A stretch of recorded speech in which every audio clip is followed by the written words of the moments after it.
Lagi perbincangan terkait selebritas yang maju di pemilu 2024 sebagai bakal calon legislatif.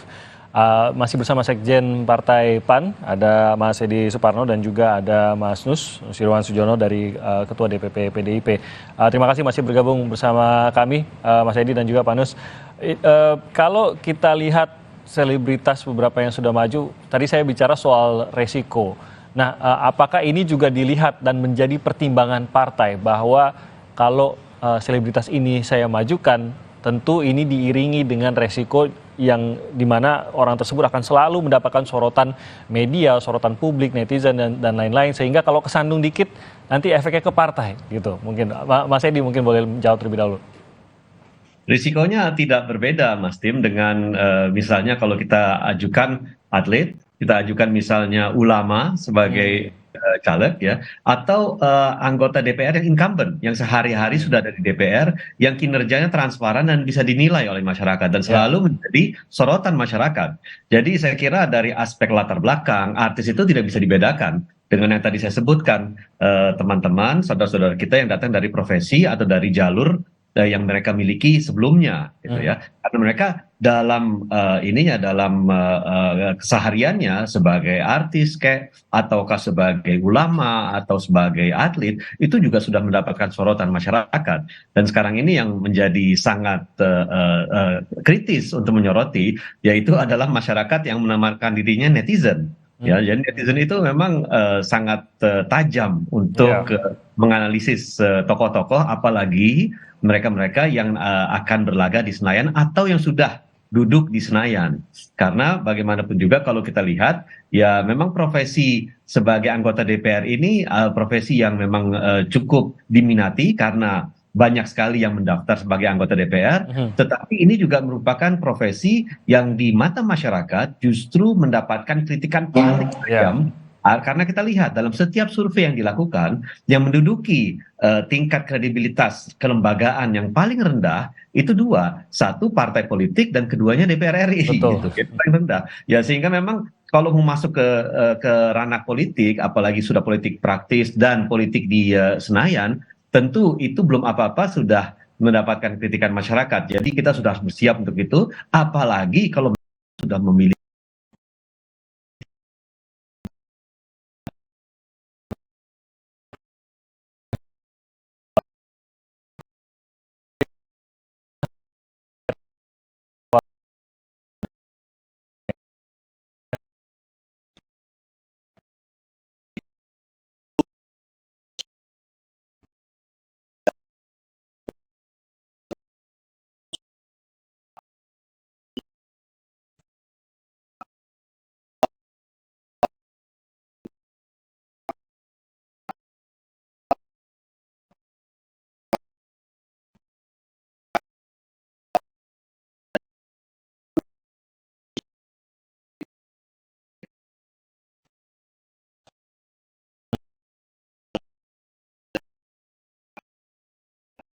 selebritasannya semua rakyat banyak yang mengetahui, tentu yang akan menseleksi, maka tadi saya katakan di awal itu seleksi itu akan dilakukan oleh partai, siapakah yang pantas atau layak untuk menjadi representasi dari sebutan artis tersebut yang akan maju di dalam pencalonan legislatif ke depan. Tentu partai akan seteliti, semaksimal mungkin untuk memantau hal tersebut, karena bagaimanapun itu sebetulnya bukan untuk kepentingan partainya saja, tapi juga tentu tadi saya katakan partai politik itu kan punya tugas untuk membuat kader bangsa menjadi pendidikan politik bagi rakyat dari manapun berasal, dan itu adalah hak semua pihak, semua warga, semua rakyat untuk menjadi calon legislatif. Itulah tugasnya partai politik. Ya, jadi soal risiko ya kita upayakan semaksimal mungkin, dan tentunya kepada semua saja, tidak hanya artis yang menduduki posisi kelembagaan negara, tentunya dia sendiri sudah harus mulai sudah memahami. Tadi saya sedikit menyampaikan kalau di PDI Perjuangan tentunya sudah paham partai ini partai seperti apa. Ya, Ini kita sudah karakternya sudah kebentuk lah karakternya gitu. sudah mengerti. Jadi tentu bisa memahami itu, bisa menyesuaikan. Oke. Kita ini tadi saya singgung kita partai Wong Cilik. Jadi kalau katakanlah selama ini kehidupannya sebagai artis itu mungkin agak bagaimana begitu, tapi kalau sudah itu pun menjadi sebuah pembelajaran bagi masing-masing yang menjadi calon legislatif dari artis tersebut untuk menyesuaikan, bisa membawa dirinya menjadi apalagi calon legislatif ya, semua akan terpantau, semua akan terlihat ya, terbuka gitu. Sekali. Pak Nus, ini kebetulan sekali memang ya baru-baru inilah dari PDIP justru ini caleg, maaf bukan caleg saja tapi justru anggota legislatif dari PDIP yang juga berlatar belakang selebritas itu baru saja mendapatkan sorotan juga terkait aktivitas belusukan sambil membawa tas mewah yang dikenal bernilai ratusan juta. Ini kan juga baru terjadi nih Pak Nus. Nah, pada saat hal seperti ini terjadi, kalau Anda bingung siapa, tadi wajahnya sebenarnya sudah lalu lalang di layar sebenarnya. Pada saat ini terjadi, apa yang harus dilakukan oleh PDIP? Apakah menegur atau apa bentuknya Pak Nus? Tentu kita ada mekanisme internal yang tentu pembinaan itu akan terus kita lakukan kepada seluruh jajaran partai. Memang tidak bisa cepat, tapi ini semua lambat laun khususnya bagi yang baru-baru. Kita berharap itu semua akan cepat segera menyesuaikan dengan keberadaannya sendiri, memahami tugasnya dan fungsinya itu tadi. Oke, ada tidak sih Pak dalam pembekalan kan tadi PDIP, PAN sama-sama membekali bahkan sebelum mendaftarkan sebagai caleg gitu. Artis dikenal sebagai salah satu profesi yang sering terlihat glamor melalui pakaian yang dipakai, kegiatannya dan lain-lain sering terlihat wah dan glamor gitu.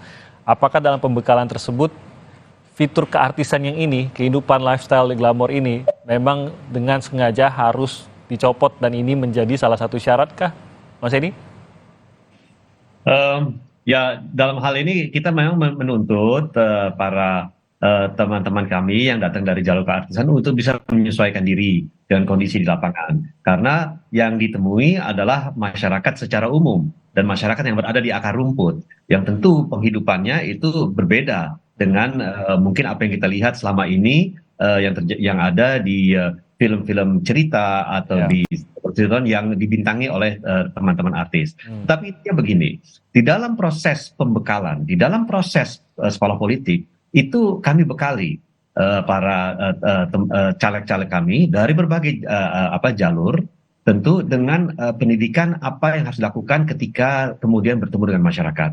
Bagaimana kita menyapa masyarakat, apa yang harus disampaikan terutama yang terkait platform dan gagasan yang selama ini selalu dikedepankan oleh Partai Amanat Nasional. Jadi intinya semestinya para caleg yang sudah menjadi alumnus dari sekolah politik PAN memahami dengan sepenuhnya apa yang harus mereka lakukan, bagaimana menampilkan diri, bagaimana menyampaikan narasi yang tepat kepada masyarakat, dan itu merupakan hal yang kita evaluasi. Oleh karena itu, PAN juga menerapkan di dalam proses pemberian nomor urut yang memang selalu menjadi hal yang sangat penting bagi seorang caleg, bahwa caleg itu tidak akan diberi nomor urut sampai dengan dilakukan evaluasi sebelumnya. Jadi caleg itu termasuk para teman-teman dari jalur keartisan, itu ya saat ini kita mendaftarkan seluruh caleg kita berdasarkan abjad. Dan kita punya waktu untuk melakukan evaluasi terhadap mereka selama berapa bulan ke depan sampai akhirnya kita memberikan nomor urut tersebut. Gitu. Termasuk juga dari para artis itu bukan berarti bahwa mereka mendapatkan jaminan nomor urut 1 atau nomor urut favorit, tidak. Itu mereka bekerja keras dan kita akan evaluasi, baru setelah itu akan diberikan nomor urut sesuai dengan kinerja selama ini. Dan ini dalam satu kolam dengan mereka yang juga non selebritas gitulah ya. Jadi tetap adil untuk semuanya. Pak Nus, adakah pembekalan seperti itu pada saat selebritas yang mungkin dikenal gaya hidupnya glamor, apalagi kalau memang selama ini ia dikenal memiliki pendapatan yang besar, gaya hidup yang glamor, apakah menjadi persyaratan dari PDIP? Tentu kalau pembekalan itu secara bersama-sama. Pembekalan itu tidak membedakan itu berasal dari profesi apa, karena kalau di sekolah partai itu latar belakang profesi itu semua sama, dan itu ada jenjangnya dan ada tahapannya, jadi tidak meninjau berasal dari mana, sehingga karakter atau sifat-sifat tertentu dari profesi tertentu tentunya setelah bersama-sama dengan yang berprofesi yang lain, itu ya tentu mereka akan menjadi sebuah kesatuan berpikir, kesamaan berpikir, landasan yang sama, sehingga sikap dan kemudian apapun tentunya mereka sangat bisa memahami. Tidak perlulah menurut kami satu-satu yang berasal dari artis disekolahkan sendiri, kemudian yang dari TNI Polri sendiri, tidak. Kami semua sama kan dengan metode yang sama.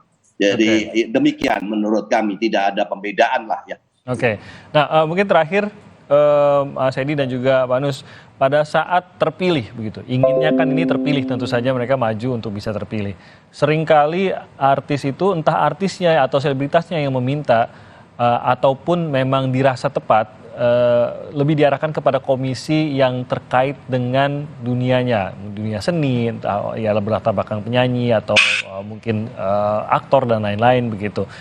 Nah, ini kan tidak mungkin juga satu komisi isinya artis semua gitu. Pasti akan terbagi-bagi, dan kita tahu betul bahwa sudah ada beberapa selebritas baik dari PAN maupun PDIP yang berada di komisi-komisi yang tidak terkait dengan profesi sebelumnya sebagai seorang selebritas begitu. Nah, bagaimana memastikan bahwa selebritas yang diajukan oleh partai ini di komisi apapun, walaupun bukan latar belakang sama dengan latar belakang pekerjaan sebelumnya, pasti akan berperforma maksimal? Apakah melalui pembekalan kah atau seperti apa, Mas Edi?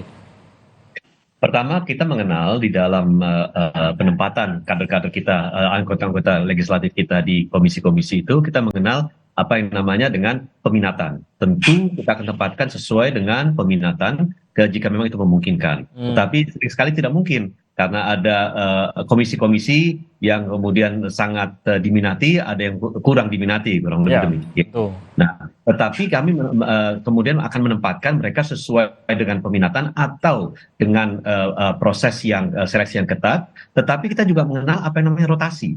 Jadi setiap anggota itu harus melakukan rotasi agar dia mengetahui apa yang dibahas, apa yang menjadi topik yang selama ini menjadi fokus dan perhatian di Senayan, sehingga dia memiliki wawasan yang sangat luas terhadap berbagai aspek yang ada di Senayan, terutama dari aspek kemitraan, kelembagaan, institusi yang memang selama ini akan menjadi mitra mereka.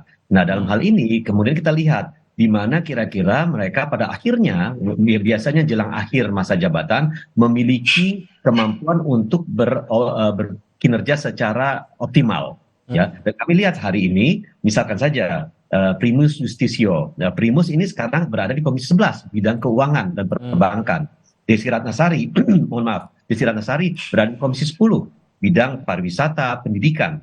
Dan kita punya Mas Eko Patrio yang sekarang ini ada di Komisi 6 bidang BUMN dan perdagangan. Jadi tidak ada hubungan sama sekali dengan keartisan yang mereka kemudian tadi selama ini.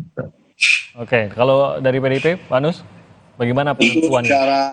Secara umum ada kesamaan di dalam penanganan anggota-anggota. Hanya ada dua bentuk. Yang pertama tentu apabila yang sudah lama incumbent atau yang baru. Yang sudah pernah menjadi anggota legislatif tentu sudah mengetahui tugas-tugas masing-masing komisi dan disesuaikan dengan kemampuan masing-masing calon legislatif. Tapi lebih fleksibel kalau mau di itu tadi ya, diganti ke komisi lain, itu sudah lebih paham lah gitu ya.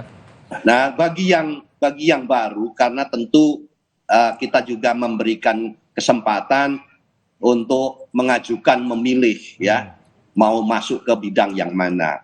Jadi tidak juga selalu bahwa kalau berlatar belakang artis selalu ke komisi kesenian, itu juga tidak demikian, karena tentu masing-masing memiliki latar belakang, apakah itu latar belakang pendidikan, latar belakang pemahaman sektor tertentu yang selama ini mungkin sebelumnya menjadi artis ada hal yang ditekuni begitu, itu perlu kita tracing, kita perlu cermati sehingga ada kecocokan dalam penanganan karena menjadi tidak fungsional, menjadi tidak maksimal penugasannya di komisi tertentu apabila hanya datang ya, hanya duduk saja.